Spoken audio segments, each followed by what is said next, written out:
नमस्कार मित्रांनो, स्वागत आहे तुमचं आपल्या या यूट्यूब चॅनलमध्ये. तुम्ही जर या चॅनलवर नवीन असाल तर सबस्क्राईब करायला विसरू नका. मित्रांनो, आज आपण बघणार आहोत वर्ग 12वा विषय मराठी, पाठ क्रमांक 8 रेशीमबंध. रेशीमबंध या पाठातील संपूर्ण स्वाध्याय, कृती, स्वमत, अभिव्यक्ती व इतरही प्रश्न आपण यामध्ये पाहणार आहोत. चला तर मग सुरुवात करूयात. तर पहिलं दिलेलं आहे कृती करा आणि त्यातील आहे उत्तर रात्रीच्या आगमनाची वैशिष्ट्ये. आणि ती वैशिष्ट्ये आहेत: पहिलं, उत्तर रात्र हलकेच आकाशात पाऊल ठेवते. दुसरं, तिची मुलायम पावले हळुवारपणे अलगद पडतात. तिसरं वैशिष्ट्य आहे तिच्या पावलांची मंद मंद नाजूक स्पंदने निर्माण होतात. आणि चौथं आहे तिच्या आगमनाची कोणालाही चाहूलसुद्धा लागत नाही. ही उत्तर रात्रीच्या आगमनाची काही वैशिष्ट्ये. यानंतर घाणेरीच्या फुलांची वैशिष्ट्ये. काय आहेत बरं घाणेरीच्या फुलांची वैशिष्ट्ये? तर ती वैशिष्ट्ये आहेत: एक, किरमिजी रंग, निळसर रंग, पिवळसर रंग, इवलासा आकार. ही काही घाणेरीच्या फुलांची वैशिष्ट्ये आहेत. उत्तर रात्रीच्या वेळी खिडकीतून बाहेर पाहताना फुलांविषयी लेखकाच्या मनात निर्माण होणारे प्रश्न. कोणकोणते प्रश्न आहेत ते बघू. तर पहिला आहे, आपले या फुलांशी कोणते नाते आहे? दुसरा प्रश्न, फुलांना भेटण्याची असोशी आपल्याला का वाटत राहते? तिसरा, हे रेशीमबंध आपल्याला अधिमत्वाकडे ओढून नेतात का? आणि चौथा, या रुजू स्नेहबंधामुळेच माणसाला निसर्गाची ओढ लागते का? तर हे काही प्रश्न लेखकाच्या मनात निर्माण झालेले होते. त्यानंतर दुसरा आहे, पाखरांचा चिवचिवाट सुरू झालेला नसतो कारण. आणि त्याचं आहे कारण नुकते कुठे 3-3:30 वाजलेले असतात. वाक्य पूर्ण करूयात आपण. पाखरांचा चिवचिवाट सुरू झालेला नसतो कारण नुकते कुठे 3-3:30 वाजलेले असतात. तर मानवाला निसर्गाची ओढ लागते कारण. पूर्ण वाक्यात आपण उत्तर लिहूयात. मानवाला निसर्गाची ओढ लागते कारण माणसाच्या मनात अधिमत्वही भरून राहिलेले असते. तिसरं आहे, पहाटेच्या वेळी बागेत प्रवेश केल्यानंतर लेखकाला खालील फुलांसंदर्भात आलेले अनुभव लिहा. त्यातील पहिलं फूल आहे सायली. तर या फुलासंदर्भात कोणता अनुभव आला लेखकाला? सायलींच्या इवल्या इवल्या पानातून एक वेगळीच हिरवाई पाहत होती. दुसरा, गुलमोहर. गुलमोहराने स्वागतासाठी केशरी सडा शिंपून ठेवला होता. तिसरं फूल, जॅकरांडा. जाकरांडाची निळी जांभळी फुले रक्तचंदनी चाफ्याशी विलगून गप्पा गोष्टी करत होती. चौथं फूल आहे चाफा. चाफ्याजवळ जाताच लेखकांना मंद मंद सुगंध आला. त्यातील आहे वर्णन करा. वर्णन करामध्ये पहिलं दिलेलं आहे उत्तर रात्रीचे आगमन. मध्यरात्र उलटली की उत्तर रात्र हलकेच आकाशात पाऊल टाकते. उत्तर रात्रीची पावले मुळातच मुलायम, त्यात ती रात्र आपली मुलायम पावले हळुवारपणे अलगद ठेवीत येते. कुणालाही चाहूल लागणे कठीण, मात्र लेखकाचे उत्तर रात्रीशी अत्यंत जवळीकतेचे नाते आहे. त्यामुळे तिच्या पावलांची मंद मंद नाजूक स्पंदने लेखकांच्या मनात उमटत राहतात. लेखकांना झोप लागत नाही. आपली झोप जणू पूर्ण झाली आहे असेच त्यांना वाटत राहते. आता वर्णनकारामध्ये दुसरा मुद्दा आहे पहाटे, म्हणजे पहाट व पाखरे यांच्यातील नाते. तर हे वर्णन आपल्याला अशा पद्धतीने करता येईल. लेखकांना आपल्या आजूबाजूचे वातावरण माणसांप्रमाणेच भावभावनांनी भरलेले आहे असे वाटते. पाखरांचा किलबिलाट सुरू झाला आहे. ते हळूहळू हालचाल करीत आहेत. पहाट हळूहळू पुढे सरकत आहे. पाखरांचा आवाज म्हणजेच कुजबुज. त्यांच्या या कुजबुजीतून ते एकमेकांना पहाट झाली का, पहाट आली का हेच विचारतायत असं वाटते. पहाट हळूहळू येण्यामागचे कारण लेखकांना असे वाटते की त्या पाखरांना त्रास होऊ नये म्हणून पहाट जणू काही त्या पाखरांना विचारते, मी येऊ का? या वाक्यातून पहाट व पाखरे यांच्यामधील नाजूक, कोमल, हळुवार असे नाते स्पष्ट झाले आहे. खालील घटकांच्या संदर्भात पाठात आलेल्या मानवी क्रिया लिहा. आणि पहिला घटक आहे वृक्ष. वृक्षासंदर्भात मानवी क्रिया आहे डोळा लागलेला असतो. दुसरा आहे वेली. याही संदर्भात मानवी क्रिया डोळा लागलेला असतो अशी लिहावी लागेल. तिसरं आहे फुले आणि उत्तर विसावलेली, सुखावलेली असतात. चौथा घटक पाखरे आणि मानवी क्रिया आहे गाढ झोपलेली असतात. आता वळूयात व्याकरणाकडे. खालील वाक्प्रचारांचा अर्थ सांगून वाक्यात उपयोग करा.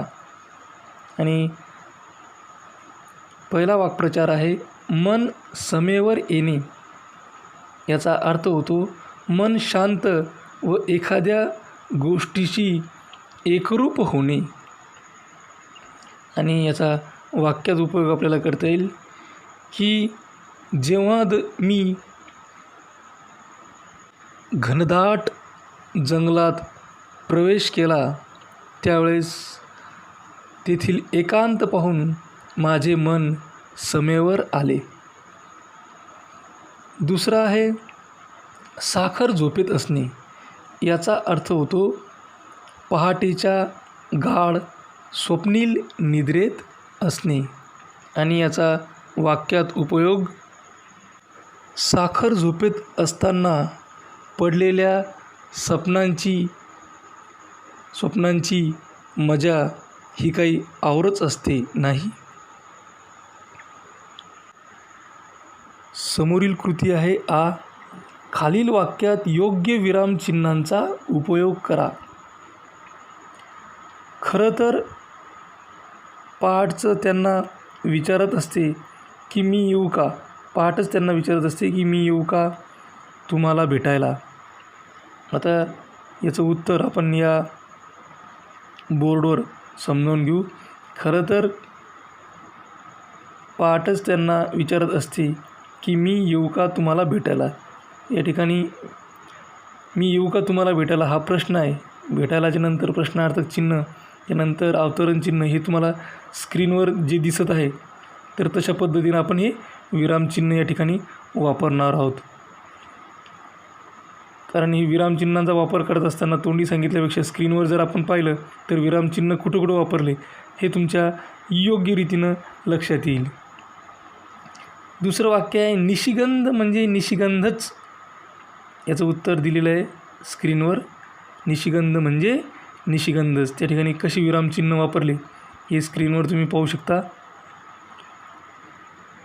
त्यानंतर खालील वाक्यांचा प्रकार ओळखून सूचनेप्रमाणे तक्ता पूर्ण करा. एका तक्त्यामध्ये दिलेले हे वाक्य, दुसऱ्या कॉलममध्ये वाक्य प्रकार आणि तिसऱ्या कॉलममध्ये बदलासाठी सूचना दिलेल्या आहेत. पहिलं जे वाक्य आहे की वृक्षवेली आपल्याला केवढा तजेला केवढा विरंगुळा देऊन जातात, हे वाक्य आहे आणि वाक्यप्रकार आपल्याला याचा ओळखायचा आहे. तरी हे वाक्यावर पाहिल्याच्यानंतर त्यातील उद्गारवाचक चिन्ह पाहिल्याच्यानंतर असं लक्षात येते की हे जे वाक्य आहे हे वाक्य उद्गारार्थी वाक्य आहे. आता बदलासाठी आपल्याला सूचना दिलेली आहे की या वाक्याचं विधानार्थी करा. म्हणजे दिलेल्या उद्गारार्थी वाक्याचं आता आपल्याला विधानार्थी करायचं आहे. मग ती विधानार्थी कसं करता येईल ते बघू. तर उत्तर आहे वृक्षवेली आपल्याला तजेला आणि विरंगुळा देतात. आता बोलूया दुसऱ्या वाक्याकडे. दुसरं वाक्य आहे आल्हादाला आणि हर्षोल्लासाला अनावर भरती येते. हे वाक्य, या वाक्याचा वाक्यप्रकार आहे विधानार्थी वाक्य आणि आपल्याला बदलासाठी सूचना दिलेली आहे उद्गारार्थी करा. दिलेल्या वाक्याचे उद्गारार्थी करा. तर याचं उत्तर किती अनावर भरती येते आल्हादाला आणि हर्षोल्लासाला आणि शेवटी उद्गारवाचक चिन्ह. झालं याचं उद्गारार्थी वाक्य. आता तिसरं वाक्य बघूयात. वाफे तर कोरडेच आहेत. हे तर होकारार्थी वाक्य आहे, वाक्यप्रकार आहे याचा होकारार्थी वाक्य. बदलासाठी सूचना दिलेली आहे नकारार्थी करा. चला तर मग आता नकारार्थी करूयात. तर मग नकारार्थी करताना उत्तर असं होईल वाफे तर ओले नाहीतच. झालं नकारार्थी. आता दिलेला आहे खालील तक्ता पूर्ण करा. या तक्त्यामध्ये तुम्हाला दिलेले आहेत एका कॉलममध्ये सामासिक शब्द, दुसऱ्या कॉलममध्ये समासाचा विग्रह, तिसऱ्या कॉलममध्ये दिलेलं आहे समासाचे नाव. तर पहिला सामासिक शब्द आहे पांढरा शुभ्र. या समासाचा विग्रह असा होतो शुभ्र असा पांढरा. आणि मग आता समासाचे नाव, तर समासाचे नाव आहे कर्मधारय समास. वळूयात दुसऱ्या शब्दाकडे. दुसरा सामासिक शब्द आहे वृक्षवेली.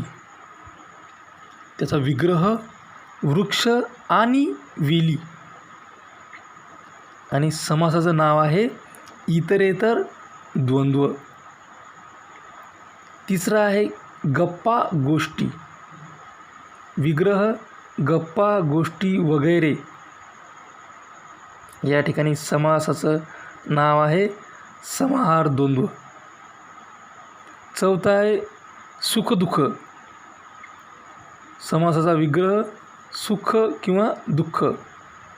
या ठिकाणी समासाचं नाव आहे वैकल्पिक द्वंद्व. त्यानंतर तिसरं खालील वाक्यातील प्रयोग ओळखा व लिहा. पहिलं वाक्य आहे खिडकी हलकेच उघडतो आणि त्याचं उत्तर आहे प्रयोग आहे त्याचा कर्तरी प्रयोग. दुसरं वाक्य आहे मानवाला निसर्गाची ओढ लागून राहिली. उत्तर कर्मणी प्रयोग. तिसरं तुम्हालाही त्यातला आल्हाद जाणवेल. उत्तर आहे भावे प्रयोग. तर यानंतर आपण वळणार आहोत स्वमताकडे. स्वमतामधील पहिलं स्वमत आहे मानवाला निसर्गाची जी ओढ युगायुगापासून लागून राहिली आहे तिचा आदिम रुजू स्नेहबंधामुळे तर नाही?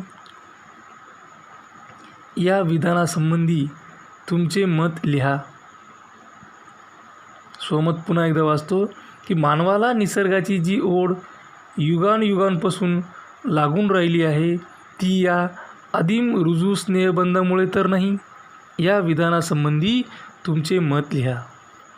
तर याचं उत्तर रात्रीचे दृश्य फारच विलक्षण असते. सर्वत्र शांत निवांत असते. अगदी दिवसभर इकडे तिकडे फिरणारी, कामात व्यस्त असलेली, एकमेकांशी गप्पा मारणारी, भांडणारी, तेवढेच एकमेकांवर प्रेम करणारी माणसे रात्री निवांतपणे झोपलेली असतात. काही दिवसा चिंतेत तर काही यशाने आनंदी झालेले, पण रात्री या सर्व भावना रात्रीच्या अंधारात विरघळून जातात. मग भावना कोणत्याही असो, चांगल्या किंवा वाईट, रात्री जणू ह्या गायब झाल्यासारख्या वाटतात. जे व्यक्ती दिवसा भांडतात त्या क्षणी त्यांच्या भावना वेगळ्या असतात. त्यात राग, द्वेष, संताप हे सगळं असतं. पण मग उत्तर रात्री या सर्व भावना बाजूला ठेवून ती व्यक्ती नीरव शांततेत निवांतपणे झोपलेली असते. उत्तर रात्रीचे महत्त्व सांगताना असं सांगता येईल की चांगला व वाईट मनुष्य जरी एकमेकांशेजारी झोपले तरी त्यात फरक करणे त्या क्षणी अवघड होईल. कारण उत्तर रात्रीत चेहऱ्यावर निर्विकार भाव पाहायला मिळतात. सर्व प्राणीमात्रामध्ये, वनस्पतीमध्ये हाच शुद्ध भाव वास करत असतो, जो अनादी काळापासून सर्वांच्या मनामनात वस्ती करून आहे. माणसाचे मन ह्याच कारणामुळे भावनेकडे धावते. त्यात वाईट भावना नसतात. सर्वातच हा भाव असल्याने सर्वच जण एकमेकांशी दिलखुलास बोलू शकतात, मदत करतात, प्रेम करतात, एकमेकांशी बंधनांनी बांधले जातात. त्यानंतर स्वमतमध्ये हा आहे, रेशीमबंध या शीर्षकाची समर्पकता तुमच्या शब्दात लिहा. आणि त्याचं उत्तर, लेखकाचे निसर्गाशी असलेले नाते फार कोमल, नाजूक, हळुवार अशा पद्धतीचे आहे. जसे नाते लेखकाचे तसेच आपलेही. ह्याच नात्याचे दर्शन लेखकांनी या पाठात घडवले आहे. ज्यांना ते रेशीमबंध म्हणतात, हे रेशीमबंध हळुवारपणे उलगडण्याचे कौशल्य लेखकांनी साधले आहे. नीरव शांततेमध्ये हळुवार पावले टाकत उत्तर रात्र येते. कुणाला साधी चाहूलही लागत नाही, पण त्याचवेळी लेखकाच्या मनात याची स्पंदने मात्र जाणवतात.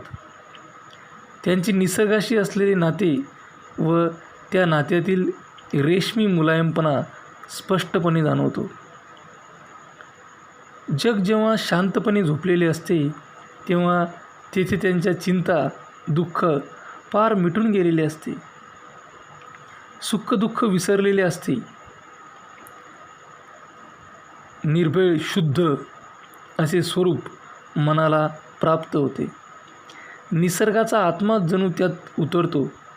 त्या आत्म्याशी लेखकाचे नाते जुळले आहे. त्यांना त्यांच्या नातीच्या शैशवातला नितळपणा जाणवतो. याचा संबंध निसर्गाच्या आत्म्याशी, निर्मळपणाशी जोडला आहे. कोणालाही चाहूल लागू न देता पहाट आली, पण संवेदनशील लेखकाला मात्र ते जाणवले. वृक्षवेली, त्यांचे रंग, गंध यामुळे त्यांना स्वतःचे आदिमतेशी असलेले नाते जाणवते. लेखकांनी निसर्गाशी असलेल्या त्यांच्या नात्याचा ते शोध घेतात. जसे ते तशी सर्व माणसे निसर्गाशी जोडलेले आहेत, भावनांनी बांधली गेलेले आहेत. ते बंध दिसत नाहीत, ते बंध रेशमासारखे नरम मुलायम असतात, म्हणून त्यांना रेशीमबंध म्हणतात. संपूर्ण पाठाच्या केंद्रस्थानी रेशीमबंध आहेत, म्हणून या पाठाला रेशीमबंध हे शीर्षक समर्पक सार्थ वाटते. 6वं आहे अभिव्यक्ती.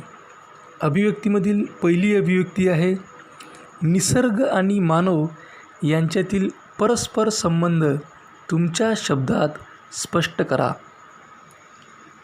उत्तर आहे, निसर्गाशी मानवाचे आणि मानवाशी निसर्गाचे नाते अगदी माणसाच्या उत्पत्ती काळापासूनच आहे. जेव्हा मानवाची उत्क्रांती झाली तेव्हापासून तो निसर्गातच वावरला. या निसर्गानेही त्याला अतूट साथ दिली. निसर्गातील कंदमुळे खाता खाता माणसाने प्रगती जरूर केली, पण या निसर्गावाचून तो आजही अधुरा आहे. कारण निसर्गाच्या सानिध्यात जो आनंद आहे तो तंत्रज्ञानाने उपलब्ध केलेल्या साधनात मिळत नाही. जी मजा बोरं, जांभूळ, करवंदांमध्ये आहे ती तुमच्या पिझ्झा बर्गरमध्ये नक्कीच नाही. जरा निसर्गात फेरफटका मारला तर आपल्या लक्षात येईल की ह्या हिरव्यागार वृक्षवेलींमध्ये हरवून जावंसं वाटतं. हा आजूबाजूचा डोंगर पाहताना मन सुखावते. निसर्गालाही मन आहे, त्यालाही भावना आहेत. निखळ निर्भेळ आनंद वाटण्याचा तो सदोदित प्रयत्न करीत असतो. मनुष्याचं या निसर्गाशी, इथल्या ऋतूंशी एक वेगळंच भावनिक नातं आहे. त्याच्या सुखादुःखात आपले सुखदुःख दडलेले आहे. हिरवा निसर्ग पाहून जसे मन आल्हाददायक होते, तसेच वणवा पेटल्यास मन विवळते. वृक्षतोड बघून चिडायला होतं. माणसांचे वृक्षप्रेम तर निर्विवाद आहेच. जागेच्या अभावी माणसे आजही कुंड्यांमध्ये रोपं लावताना आपल्याला दिसतात.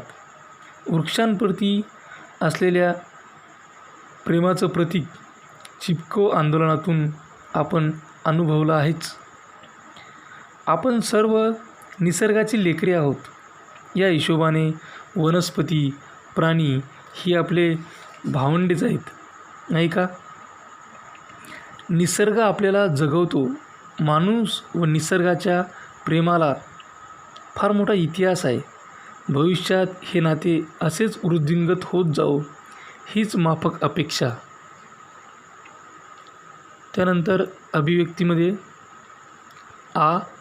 आहे डॉक्टर यू म पठाण यांच्या लेखनाची भाषिक वैशिष्ट्ये पाठाधारे लिहा किंवा पाठाधारे स्पष्ट करा. आणि याचं उत्तर, डॉक्टर यू म पठाण यांच्या भाषेचे सर्वात पहिले जाणवणारे वैशिष्ट्य म्हणजे त्यांची भाषा ही साधी सरळ अशी भाषा आहे. स्वतःचा अनुभव ते अत्यंत पारदर्शीपणे व्यक्त करतात. उत्तर रात्रीचे आकाशात पडणारे पाऊल हळुवारपणे, अलगद, मुलायम, कुणालाही चाहूल लागू न देणारे असे असते. पावलाचा हळुवारपणा, नाजूकपणा, मुलायमपणा या वाक्यांमधून सहज प्रत्ययाला येतो. उदाहरणार्थ, उत्तर रात्र प्रवेश करते त्याचे वर्णन करणारे वाक्य पहा. उत्तर रात्रीने हलकेच आकाशात पाऊल ठेवलेलं असतं. येथे पाऊल पडत नाही किंवा टाकले जात नाही. उत्तर रात्र हलकेच पाऊल ठेवते. अत्यंत योग्य अशा क्रियापद योजनेमुळे भाषेतून व्यक्त होणाऱ्या अनुभवाचा प्रत्यय येतो. वाचकाला ही भाषा भावते. हे एक उदाहरण झाले, पण संपूर्ण पाठभर असे अनुभवाचा प्रत्यय देणारी भाषा आपल्याला आढळते. लेखकांना सृष्टीतले मानवेतर घटक कोरडे भावनाविरहित वाटतच नाहीत. ते त्यांना माणसाप्रमाणेच भावभावनांनी भिजलेले, सजीव, चैतन्यपूर्ण असे वाटतात. ते घटक वर्णनामध्ये मानवी रूपच घेऊन येतात.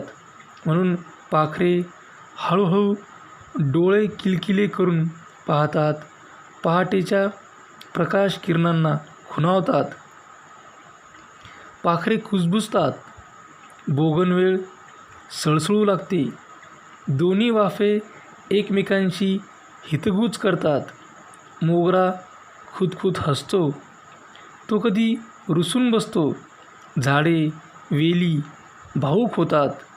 अशा रीतीने सर्व घटक भावूक होतात.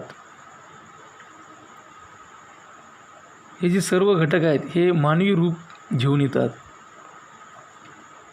लेखन हे असं हृदयस्पर्शी बनते. लेखनातला अनुभव भावभावनांशी रसरशीत बनतो. उत्तर रात्रीचे आगमन, सुखदुःखाच्या पलीकडे गेलेले मत, त्यांच्या नातीच्या शैशवातला नितळपणा, पहाटेचं अलवार आगमन असे अत्यंत तरल, मुलायम, नाजूक असे अनुभव प्रत्ययदर्शी होतात. आणखी एक वैशिष्ट्य म्हणजे असं कोणतं बरं नातं का बरं म्हटलं असावं, ही शब्दरूपी रचना व्हा. ही छापील वळणाची शब्दरूपे नाहीत, ही दैनंदिन जीवनातली बोलण्यातील शब्दरूपे आहेत. एखादा माणूस आपल्या जिवलग मित्राशी जीवाभावाच्या गप्पा गोष्टी करीत बसला असावा, तसे हा लेख वाचताना वाटत राहते.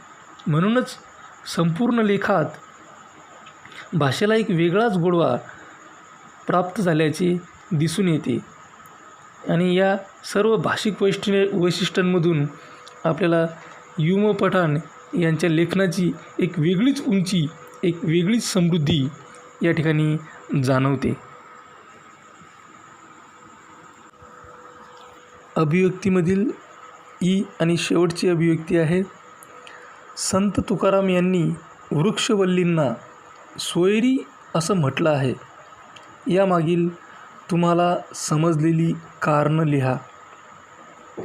आणि याचं उत्तर, संत तुकाराम यांनी वृक्षवल्लींना सोयरी असं म्हटले आहे. ते म्हणतात, वृक्षवल्ली आम्हा सोयरी वनचरे.